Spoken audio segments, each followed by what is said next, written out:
Kon Mako Mina, this is Mako here, and I am a virtual rabbit who's learning Live2D on their own. And today, I'm going to attempt to show you how to do a profile shot. This took a while to record, actually.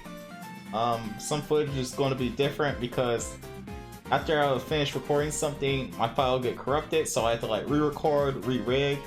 So if you guys do me a favor, hit that subscribe button, the like, comment down below, all that jazz, and I would greatly appreciate it. But for now, let's get into the tutorial and show how I've done so with a profile shot. To save a little bit of time in this portion, I'm going to show an image on screen right about now of how I break the head down in general. This image, I will put a link to my Ko-fi. It's a free asset, so you'll have this yourself instead of this video. So the things that are not in this video I'll go over, such as the profile guide. This is just merely here for show and just to guide you where your head should turn. It's not exact, but it gives you an idea, you know. Such as this.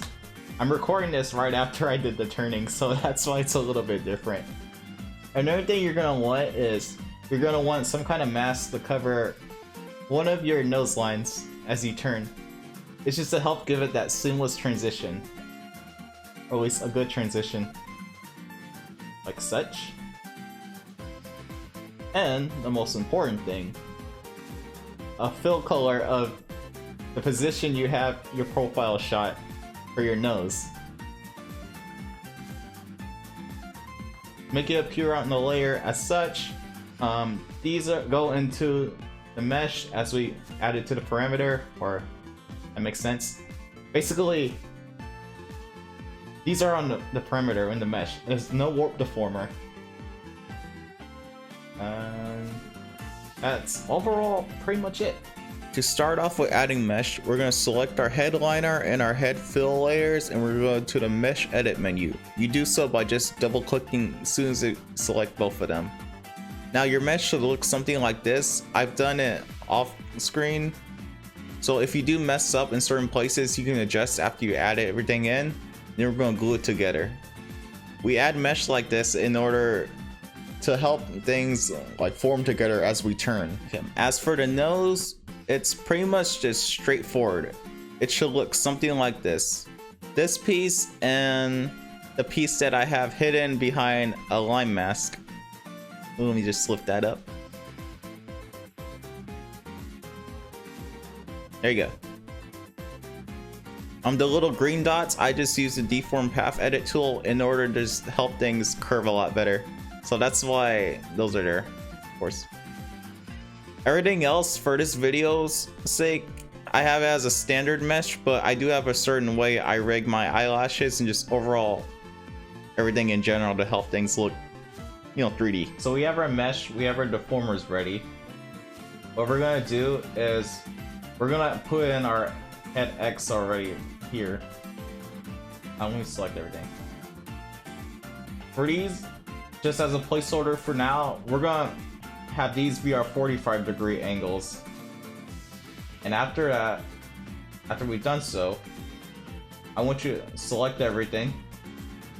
And we're gonna go right here. We're gonna edit our keyboards manually. Go, okay. And we're gonna go to -15 and +15. Click OK. And what we put here, we're gonna copy and paste it to the parameters we just placed. So we're gonna Control-Shift-C, Command-C if you're on a Mac, Control-Shift-V to paste it there, and Command-V for Mac users. And for this side, basically the same thing.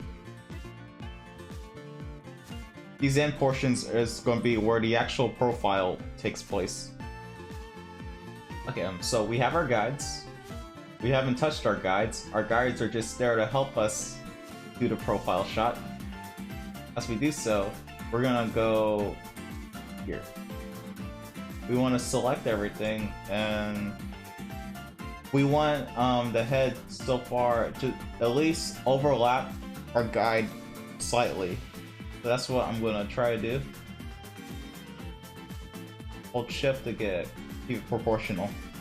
At least like the top portion of it to overlap. Basically what we want to do is we want to fit our head into the guide. So let's do that.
Alright, so we're back. I actually had to like record this part of the rigging multiple times because either Live2D was being weird for me or OBS was just being dumb. But you see this layer right here, the profile nose R? You're gonna want to add that on the art mesh, of course. Make sure it disappears. Okay, on this portion, on like the very end of each part, you want to have the draw order higher than everything below it. So your mouth, like head fill, stuff like that, you want to have the draw order higher. I'm saying it like that because eventually when you do rig the mouth, you're going to change the draw order entirely. So keep that in mind. What we're going to do at this end portion, we're going to go into Inspector. The draw order, we're going to go plus 100. It's a little wonky now because I have to fix it. So let's fix it up.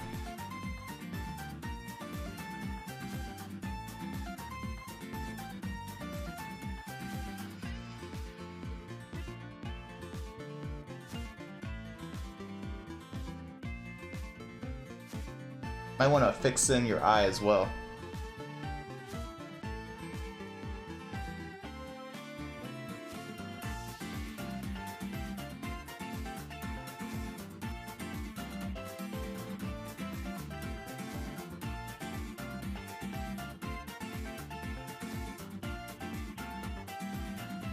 So there you go. That's one side. Should look something similar to this. I realize now that I didn't put a mouth in, but it's in there, so nothing to worry about. What we're going to do is we're going to reflect this motion over here, at least for like the head and ears, whatever's like manageable.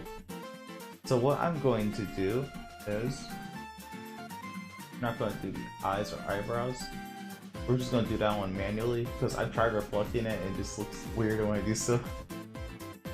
We're going to select our mouth, our head, and our ears. We're going to select our mouth, head, and ears, not deselect it. Come on. We're going to go to this little menu. See where it says reflect motion? Or go reflect horizontally.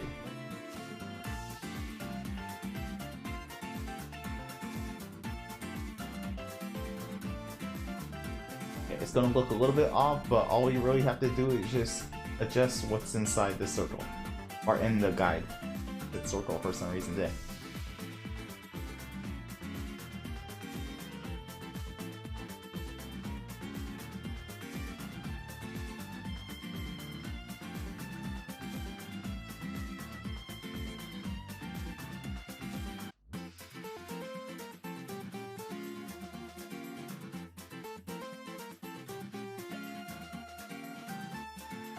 Oh my god, okay, so I've recorded that multiple times. OBS kept crashing for me, but in the end, it should look something like this.